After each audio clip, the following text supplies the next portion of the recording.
What's up po mga kabantay? Mapagpalang araw po sa atin lahat. Panibagong araw, bagong vlog na naman po tayo.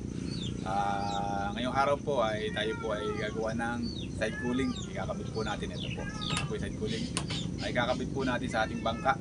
At bago po natin ito gawin ay baka pwede naman po ako makahingi sa inyo ng like and share. Subscribe na rin po ang aking YouTube channel at pakiclick na rin po ang notification bell para update kayo sa lahat ng video ng ating mga gagawin po mga kabantay, no? At ang ating pong mga gagamitin dito ay meron po tayong mga chemical na gagamitin at pang pintura na gagamitin ng epoxy mga kabantay. Ang mga gagamitin dito para maikabit natin ito sa ating bangka. Ayan po mga kabantay, meron po tayo ditong hardener at saka meron po tayo ditong lacquer thinner. Ito po yung ating chemical. Ayan. Tapos meron po tayo ditong brush at saka map. Panlalagay natin doon sa ating bangka dahil fiber to. So meron tayo ditong epoxy primer gray. Ayan. At saka epoxy catalyst. Ayan, magkasama po siya. At saka meron tayong marine epoxy. Ayan. Gagamitin po natin yan para pantapal sa butas. Ayan, tayo magpipintura na.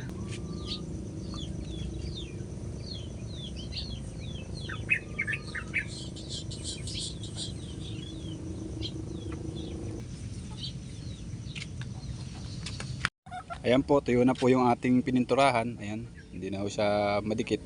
So, ano tayo?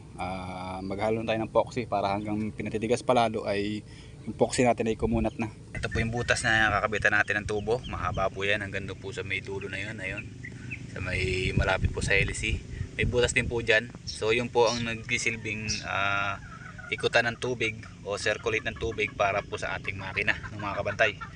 Ayan, ito po yung ating makina. Ayan. So ayan na po, halika na po, tayo na po yung mag-epoxy. Magtitimpla lang po tayo ng ating epoxy. Ayan, tinitimpla po natin yung epoxy. Ayan na po yung ating tinitimpla. So ito na mga kabantay, medyo matigas na ang ating epoxy. Pwede na siguro to kasi papakain pa tayo. Tapos hanggang papatigas tayo dun sa ilalagay natin ay pagbalik natin siguro matigas-tigas na ito kasi papahiberan pa natin eh. Ayan, medyo maunat naman na. Ayan, pwede na yan.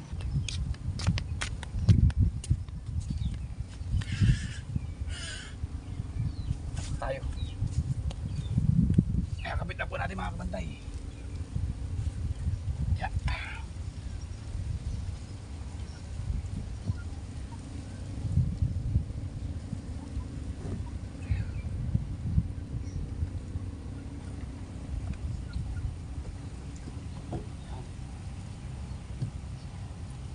Tapos lagyan natin ito tukod.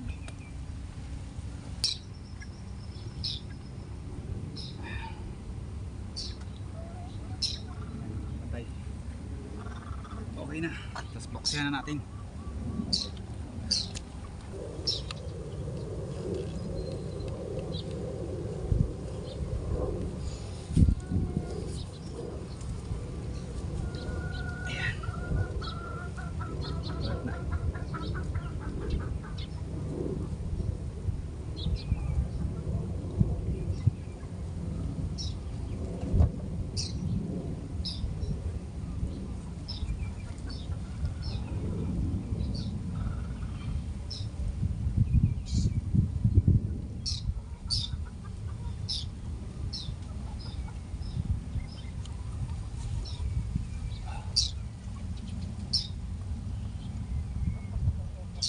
Pangalawang kabit ko na po ito mga kabantay, yung isa po nasira kaya po banta natin ay butas na. So yan, palitan naman tayo ng bago.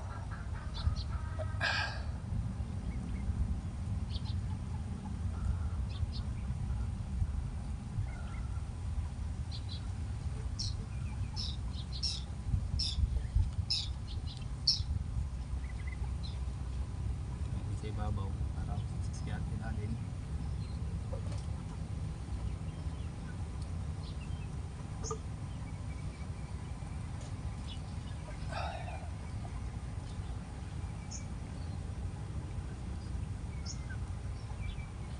Kaya po natin pinakunat to mga kabantay kasi pagka po kinabit natin to agad, na epoxy, nilagay agad natin, mabilis tumulo. So ito, kahit pa paano matagal tumulo. Tapos lagyan na natin ng papel yan. Yung po kailangan ng mga kabantay pagka magpo-epoxy tayo. Kailangan po natin ay pako natin muna natin ng ating epoxy bago natin ikabit para hindi nagtutulo. Kasi pag nagtulo, matatagalan ka. Di hintayin mo na lang. Ganun din naman po mga kabantay. Kaysa pabalik-balik ka, tutulo lang din. Ito hindi na matutulo to kasi makunat na. Tapos magpapakain tayo pagka finish natin ito. Mamaya natin anuhan, fiberan na. Okay, mamaya na fiber, pakain muna tayo. Ano po mga kabantay, tayo po magpahid na ng chemical. Tagal lang po natin ito sa lalagyan. Lahat po ng ating mga gagamitin, lagay lang po natin dito. Ayan, tara na. Tayo magpahid na ng ating chemical. Sa paalala ko lang po mga kabantay, no, sa paglalagay po ng ating hardener ay kailangan po ay hindi marami. Kasi po pag marami ay titigas po yung ating chemical kaagad ng mga kabantay. Kaya kailangan po ay konti-konti lang po ang ating paglalagay ng hardener, no, dyan sa ating sinasali na chemical. Sa sinasali ko chemical, no, konti lang po yung hardener. Siguro po mga 2 patak lang na, basta po mga 2 patak lang, wag lang po paparami yung patak, no. Mga 2 patak lang po siguro okay na, kasi hindi naman po karamihan yung ating tinitimpla. At hindi pa naman tayo ganun kabihasa sa pagpa-fiber, kaya kailangan po paunti-unti lang para yung pong ating chemical ay hindi masayang. Kasi po pagka po tumigas yung ating chemical, hindi na po natin may papahid dahil nga po matigas na. Kaya kailangan po ay bago natin ipahid ay siguraduhin natin na yung ating mga gagamitin ay okay na. Kapag po niyan, pinipilas na po natin itong map na to para kung sakaling lagyan natin ng hardener ay dire-diretso na tayo ng pahid ng mga kabantay. Kaya pilasin lang muna natin to para sigurado na tayo. Yan mga kabantay, pilis lang tayo. Ayan, maraming tayo napipilas at mamaya tayo po ay maganda magpahid na ng ating chemical para makatapos tayo ng ating trabaho. Mga kabantay, patakan na po natin ang hardener. Ito ang ating chemical.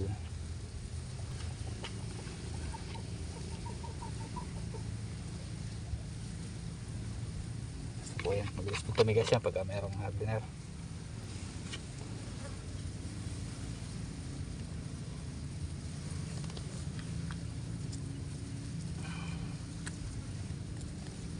Yan po ang pagpapiber mga kabantay, no?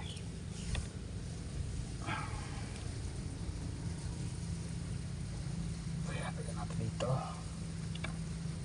Gusto natin basain para kumapit sa bangka.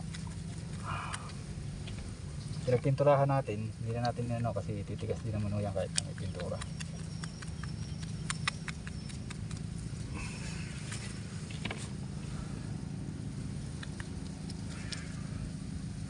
Medyo hindi tayo sanay pang ganito kasi, kaya pag tinigasan tayo nito wala na, tapon na.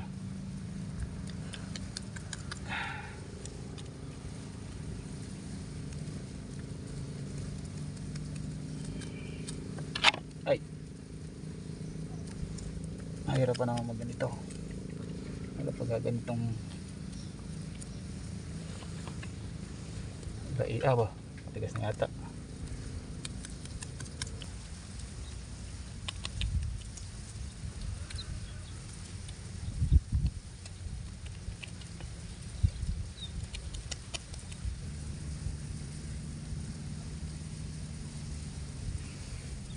Bila naman tayo mga kabantay. Sa loob naman, sa loob. Bago tayo ng timpla. Tigas agad.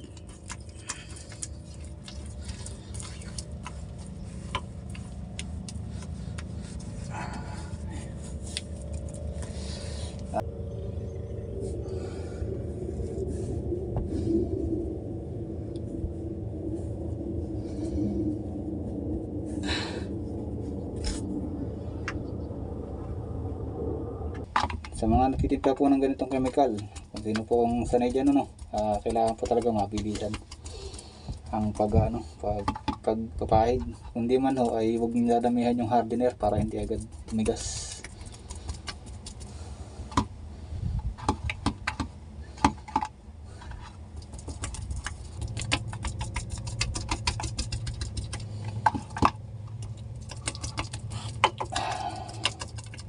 Pwede na po dalawang patong dito mga kabantay. May epoxy naman po siya, hindi siya sa katasan. At po importante ay mapalibutan ng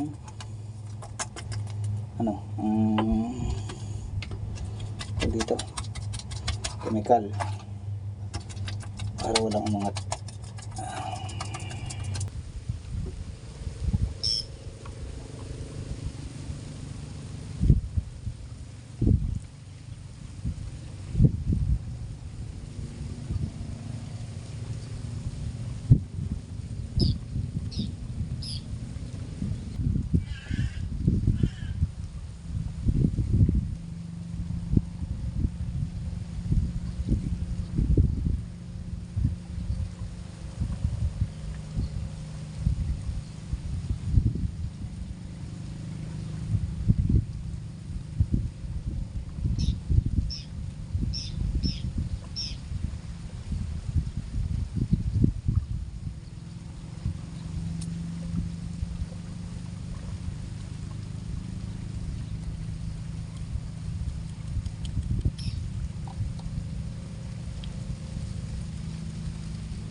Lagkit.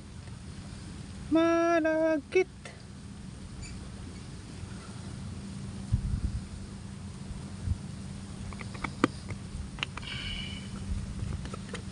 Malagkit.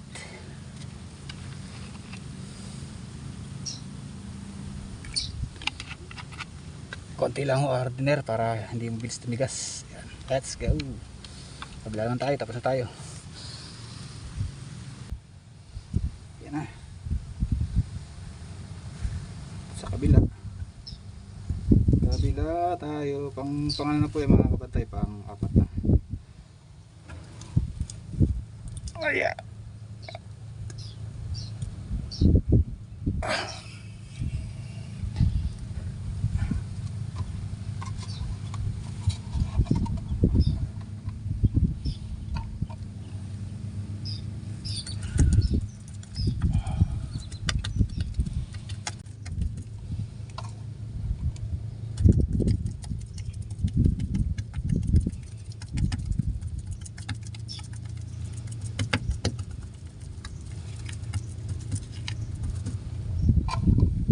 Kailangan po yung mga lagpas-lagpas na may mga balbon-balbon, yung mga ilalatsa, kailangan po natin yung lagyan para hindi po masira agad. Dahil pag mumulan po yan ng nisnis, naninisnis din po yung mga kapantay.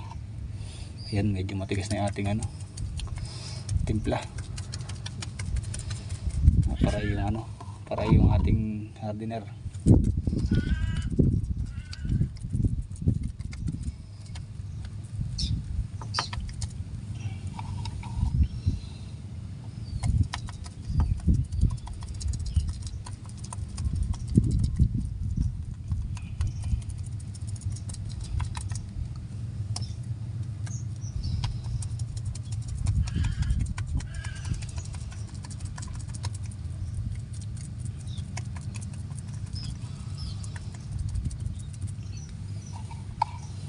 sakto lang naman pala. Matigas na siya pero sakto lang. Sakto lang siya bago tumigas ay naipapahid pa natin.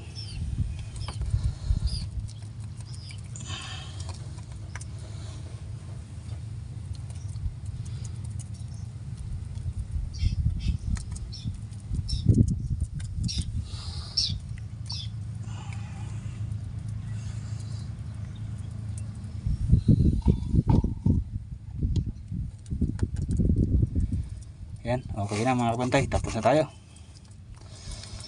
dito sa side na to. So kakabit natin yung mga ano yan, mga hose, kasi may mga hose yan mga kabantay. So siguro hanggang dito lang po yung ating vlog. Maraming salamat po na po yung magustuhan nyo ang ating pagre-repair ng ating ano, ang ating side cooling ng ating bomba. Ayan mga kabantay, no.